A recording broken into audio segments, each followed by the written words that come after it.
Welcome to Time to Press Pause, a podcast for CEOs by CEOs.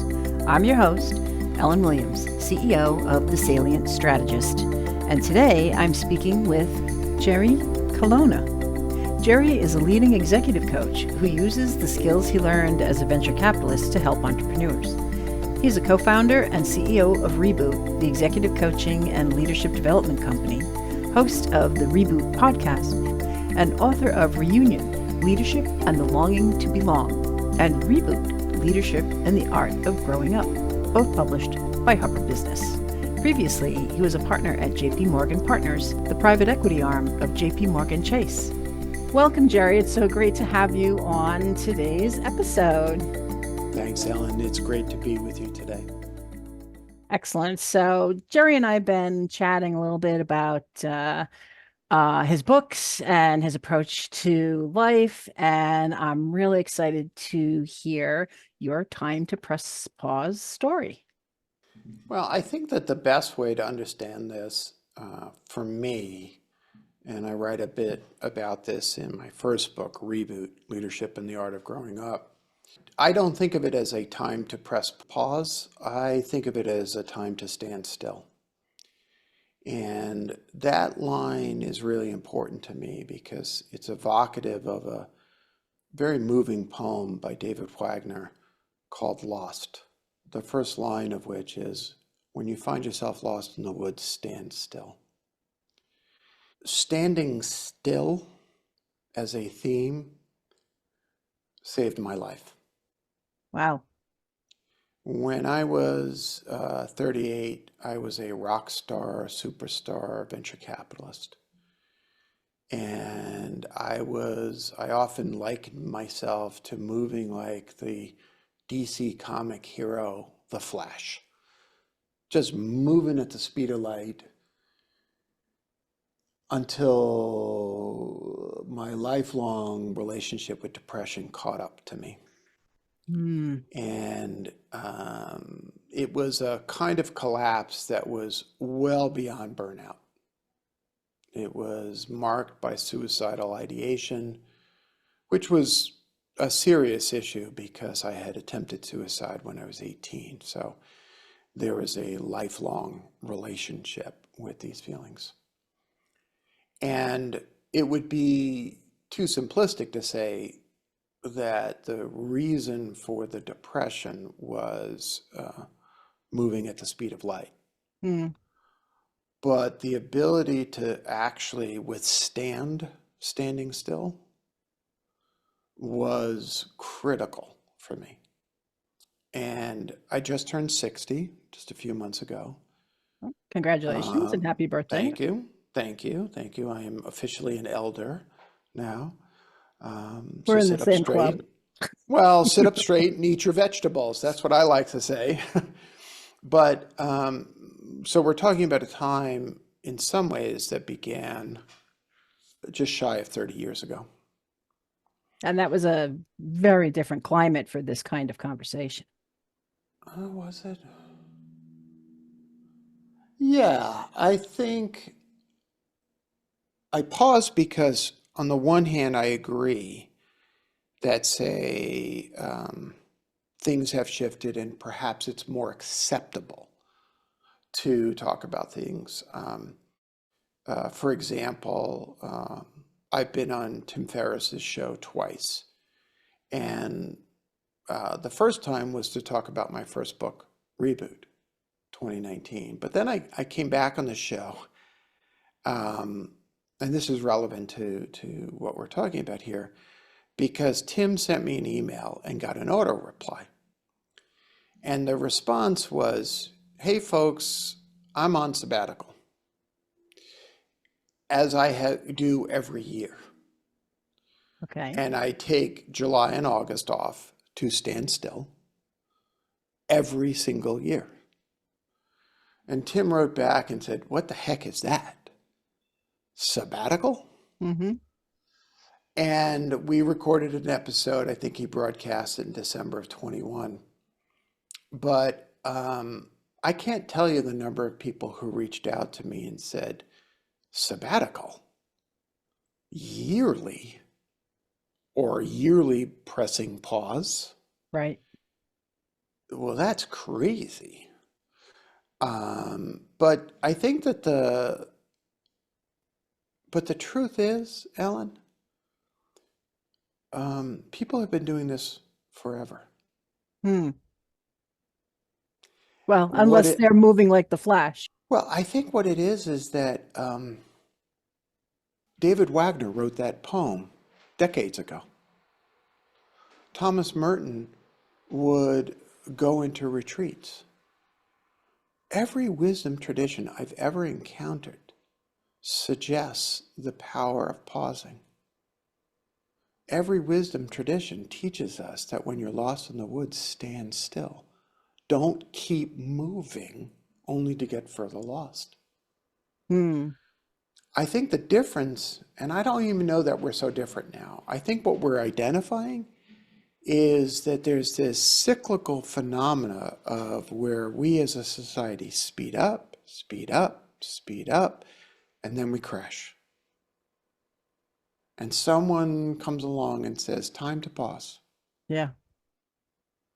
But really, what you're doing, Ellen, is just tapping into millennia old wisdom. Whether it's the desert fathers who would say, go off, or even the biblical story of Jesus going into the desert for 40 days. The word sabbatical, which you responded to, its root meaning relates to Sabbath. Its root meaning relates to that which is holy. And the reason I go here is because I think that we do the pause in injustice when we see it merely as an antidote to burnout. Yeah. I'm definitely connected to that. I think it needs to happen way before you even gotten to feeling burnout. I want to bring it up. Keep holy the Sabbath. The Sabbath occurs every week, Right. right? The challenge with seeing the pause as an antidote to burnout, which is so tempting, is that it puts it in the realm of one and done. Hmm. Whereas what I think I'm suggesting, and I have a feeling you would violently agree, is that this actually should be built into our experience. My company, Reboot, which is a coaching company, we formed it 10 years ago. And when I sat down with my co-founders and we said, hey kids, let's put on a show, let's build a company. The one criteria that I said I had to maintain was the previously 10-year tradition of my taking off every July and August. 10-year tradition. Oh, it's been 20 years now. Right. But now it's an annual tradition. No, no, no. I had been doing it Oh, annually I for understand. 10 For years 10 at that years. point. Right. And so people will say to me, well, okay, how have you been a CEO of a coaching company? How have you been a coach? How have you written 2 national best-selling books? Because I pause. But what? See, when I go on sabbatical, I don't stop being Jerry. Right. I give myself space to explore, to energize, like this summer, I have a camping van, and my youngest son and I are going to go take 2 weeks, and we're just going to go into the woods. And, we're debating whether or not I bring internet access with me because I have a satellite I was just going to starlink, ask if you were going to disconnect. you know. But I love that you said not just time, but space. Yeah, yeah. I think that's key. It really the ability to press pause or take a sabbatical or take that step back, however frequently you need to do so. It's not only is it time, it's space. It's allowing for that room, that breathing room. Yeah, and I would, if people were to ask what would I advise, I'd say change your venue, Right. change your point of view. I try to spend as much of the weekend not staring at a computer screen as possible. I have migrated back to physical hard copy books because the temptation to look away and look at a screen is just too great, even with a Kindle, kind of thing. Yeah, I'm a fan. Um, I'm a fan of a hardcover book as well. they smell good too. They feel good. I Mhm. think they cause a pause. You do have to step Mhm. away from technology and other distractions in order, at least I do, to Mhm. really focus and get what the writer's trying to communicate. And as a writer, I will tell you that's exactly right from my point of view. So your time to press pause story is, do you have an actual outcome or a specific story about one of these sabbaticals where on the other side there was a revelation? I don't approach the sabbatical as wishing for a revelation at the time. Okay. I remember one time I went on a quest and I went into the desert for 2 weeks and I spent 4 days on a water only fast. And before going, my Buddhist teacher, who was Chinese, said to me, kind of shaking, he said, "You Americans, you think you can order up a vision just by going on vacation."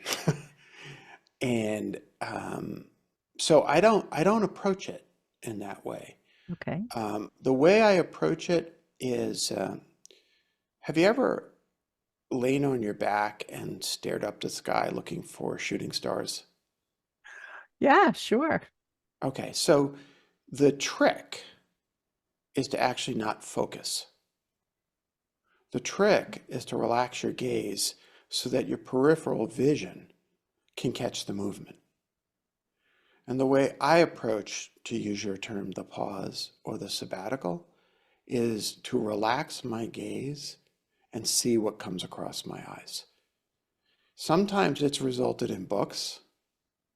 Sometimes it's resulted in deeper relationships with friends and family. Sometimes it's resulted in commitments to my health and well being. But every single time it's been like a surprising shooting star.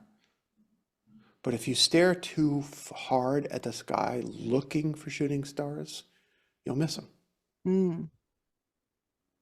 So to me, that relaxed gaze is the key for my sabbaticals. I wonder what's going to happen this year. That's amazing. So you understand the need to stand still, even if That's it's right. not driven by any specific thing, and open your mind to whatever comes from that experience to, I don't know, to work on moving forward. I mean, something always comes out of it, right? Even though you're not necessarily looking for that specific thing. That's right. I kind of drive my clients crazy because every May or June I say, hey, folks, just another awareness. I'm taking July and August off.